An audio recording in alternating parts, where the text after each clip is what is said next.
नमस्कार मंडळी. कोणताही खास बटाटा न वापरता रोजच्या वापरातील बटाट्यापासून आज आपण पांढरे शुभ्र कुरकुरीत असे इन्स्टंट बटाटा वेफर्स करणार आहोत. बाजारातील 10 रुपयाच्या वेफर्स पॅकेटामध्ये जवळपास 7 ते 8च वेफर्स असतात. परंतु आज आपण फक्त एक बटाटा वापरला ना तरी देखील 20 ते 25 बटाटा वेफर्स तयार होतात. आता बाहेर जे वेफर्स मिळतात ना ते कोणत्या तेलामध्ये ते देखील आपल्याला माहीत नसतं. चला तर वेळ न घालवता लगेच रेसिपीला सुरुवात करूयात. सर्वात प्रथम बटाटा वेफर्स करण्यासाठी कोणता बटाटा घ्यावा, तर ह्या ठिकाणी मी 1 किलो इंदोरी म्हणजेच पातळ सालीचा बटाटा घेतलेला आहे. वर्षभरात 3 ते 4च महिने हा बटाटा उपलब्ध होतो. सध्या बाजारामध्ये इंदोरी बटाटा मुबलक प्रमाणात आलेला आहे. बोटाने देखील बटाट्याची साल सहजपणे काढता येईल असा बटाटा असला ना तर समजायचं तो इंदोरी बटाटा आहे. किंवा कोणत्याही किराणा मालाच्या दुकानामध्ये तुम्ही इंदोरी बटाटा द्या म्हटलं ना ते देखील देतील. इंदोरी बटाट्याचे वेफर छान पांढरे शुभ्र आणि कुरकुरीत होतात. परंतु जो जाड सालीचा म्हणजे आग्रा बटाटा आहे ना त्याचे वेफर्स अजिबात पांढरे शुभ्र आणि कुरकुरीत होत नाही. म्हणजेच ते तळल्यानंतर लाल पडतात. सध्या बाजारात इंदोरी बटाटा नवीन असल्यामुळे त्याला माती देखील खूप असते. म्हणून मी 2 ते 3 वेळा स्वच्छ पाण्याने हा बटाटा धुवून घेऊन नंतर त्याची साल काढून घेणार आहे. साल काढून घेतल्यानंतर लगेच बटाटा पाण्यामध्ये घालून घ्यावा, नाहीतर बटाटा लाल पडू शकतो. आता तुम्हाला बटाटा वेफर्स किती करायचे आहेत ना त्यानुसार तुम्ही बटाट्याचं प्रमाण घेऊ शकता. माझ्या मुलीला बटाटा वेफर्स घरी केलेलं खूप आवडत असल्यामुळे मी आज 1 किलोच्या प्रमाणामध्ये हे वेफर्स करणार आहे. चला तर अशाच प्रकारे आपण सर्व बटाट्याच्या साली काढून नंतर हा बटाटा पाण्यामध्ये घालून घेऊयात. आग्रा बटाट्याच्या मानाने इंदोरी बटाट्याची साल खूप पातळसर अशी असते. त्यामुळे जास्तीचा बटाटा देखील वाया जात नाही. इंदोरी बटाट्यामध्ये स्टार्चचं प्रमाण कमी असल्यामुळे वेफर्स अजिबात लाल देखील होत नाही. छान पांढरे शुभ्र आणि कुरकुरीत असे होतात. हे तुम्हाला मी अगोदर सांगितलेलंच आहे. तर अशा प्रकारे मी 1 किलो बटाटा साल काढून अशा प्रकारे पाण्यामध्ये ठेवून घेतलेला आहे. पाण्यामध्ये ठेवून घेतल्यामुळे अजिबात बटाटा लाल पडत नाही. तर या ठिकाणी पहा छान पांढरे शुभ्र असं पाणी दिसत आहे ना. चला तर आता आपण बटाटा स्लायसरमध्ये अशा प्रकारे स्लाईस करून घेऊयात.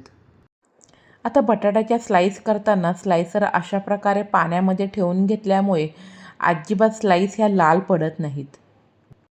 बटाटा उभा पकडला तर अशा प्रकारे गोलाकार अशी स्लाईस होते आणि बटाटा आडवा पकडला ना तर लांब सडक अशा स्लाईस होतात. आता तुम्हाला बटाटा वेफर्स कशा प्रकारे करायचे आहेत ना त्यानुसार तुम्ही बटाट्याच्या उभा किंवा आडवा पकडून स्लाईस करू शकता. माझ्या मते उभा बटाटा पकडला ना तर स्लाईस लहान पडतात, परंतु तळण्यासाठी कढईमध्ये तेल कमी लागतं आणि आडवा बटाटा पकडून स्लाईस केल्या ना तर स्लाईस मोठ्या होतात आणि त्यामुळे कढईमध्ये तळण्यासाठी तेल देखील जास्त टाकावं लागतं. एवढाच तो फरक. 1 ते 2 बटाट्याच्या स्लाईस करून झाल्यानंतर लगेच दुसऱ्या भांड्यामध्ये पाणी घालून त्यामध्ये ज्या स्लाईस झालेल्या आहेत ना त्या घालून घ्याव्यात. एकावर एक स्लाईस करत राहिला ना तरी देखील बटाट्याच्या स्लाईस ह्या लाल होऊ शकतात. तर अशा प्रकारे 2 बटाट्याच्या स्लाईस करून घेतल्यानंतर लगेच मी मोठ्या भांड्यामध्ये पाणी घेऊन त्यामध्ये बटाट्याच्या स्लाईस काढून घेतलेल्या होत्या. 6 वेळा पाणी बदलून अशा प्रकारे पाणी नितळ येईपर्यंत मी बटाट्याच्या स्लाईस पाण्यामध्ये धुवून घेतलेल्या आहेत. जेवढं निघेल तेवढं बटाट्यामधील स्टार्च काढून घेतलं तरी देखील अजिबात बटाट्याचे वेफर्स हे लाल होणार नाही. थोडं तरी देखील बटाट्याच्या स्लाईसमध्ये स्टार्च राहिलं ना तर बटाटा वेफर्स हे लाल पडू शकतात. जोपर्यंत निथळ आणि स्वच्छ पाणी दिसत नाही ना तोपर्यंत बटाट्याच्या स्लाईस धुवून घ्याव्यात. जवळपास 5 ते 6 वेळा ह्या बटाट्याच्या स्लाईस पाण्यामध्ये धुवून घ्याव्या लागतात. बटाट्याच्या स्लाईस चाळणीमध्ये काढून जे पाठीमधील पाणी होतं ना ते मी झाडांसाठी वापरलं. आणि नंतर बटाट्याच्या स्लाईस पाटीमध्ये घालून त्यावरती एक छोटा तुरटीचा तुकडा ठेवावा. नंतर 3 लिटर हलकंसं गरम केलेलं पाणी घालून 1 मिनिटभर आपण हे बाजूला ठेवून घेऊयात. तुरटीचा खरडा आणि गरम पाणी घातल्यामुळे बटाट्यामध्ये काही थोडंसं स्टार्च शिल्लक असेल ना ते देखील पूर्ण निघून जाईल आणि बटाटा वेफर छान पांढरे शुभ्र होण्यासाठी मदत होईल. 1 मिनिटापेक्षा जास्त वेळ अजिबात तुरटी पाण्यामध्ये ठेवू नये, नाहीतर बटाटा वेफर्सला हलकीशी तुरट चव येऊ शकते. तुरटीचा खडा पाण्यातून काढून आता ह्या बटाट्याच्या स्लाईस आपण एका चाळणीमध्ये काढून घेऊयात. जेवढ्या आपण बटाट्याच्या स्लाईस तेलामध्ये तळून घेणार आहोत ना, तेवढ्याच त्या पाण्यामधून काढून घ्याव्यात. कारण की जेव्हा हवेशी बटाट्याच्या स्लाईसचा संपर्क येतो ना, तरी देखील बटाट्याच्या स्लाईस लाल पडू शकतात. जेव्हा आपण बटाट्याच्या स्लाईस गरम पाणी घालून 1 मिनिटासाठी बाजूला ठेवतो ना, तेव्हाच मी दुसऱ्या बाजूला गॅसवरती कढईमध्ये तेल देखील गरम करायला ठेवलेले होते. बटाट्याच्या स्लाईस चाळणीमध्ये काढून निथळून झाल्यानंतर अशा प्रकारे कोरड्या नॅपकिनवरती एक बटाट्याची स्लाईस ठेवून ती पूर्णपणे कोरडी करून घेऊयात. हलकीशी समजा स्लाईस ओलसर असेल ना, तर काय होतं, बटाट्याचे वेफर्स तळताना अंगावर तेल देखील उडू शकतं. आता ह्या बटाट्याच्या स्लाईस अशा प्रकारे नॅपकिनवरती खूप जास्त वेळ न ठेवता फक्त अर्धा मिनिट ठेवून अशा प्रकारे वरती एक कोरडा अजून नॅपकिन ठेवा. त्यामुळे लगेच स्लाईस ह्या कोरड्या होतील.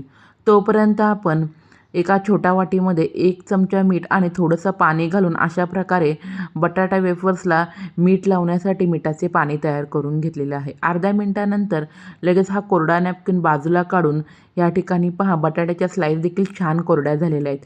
चला तर वेळ न घालवता आपण एक करून बटाट्याच्या स्लाईस कडकडीत तेलामध्ये घालून छान कुरकुरीत होईपर्यंत आपण हे बटाटा वेफर्स करून घेऊयात.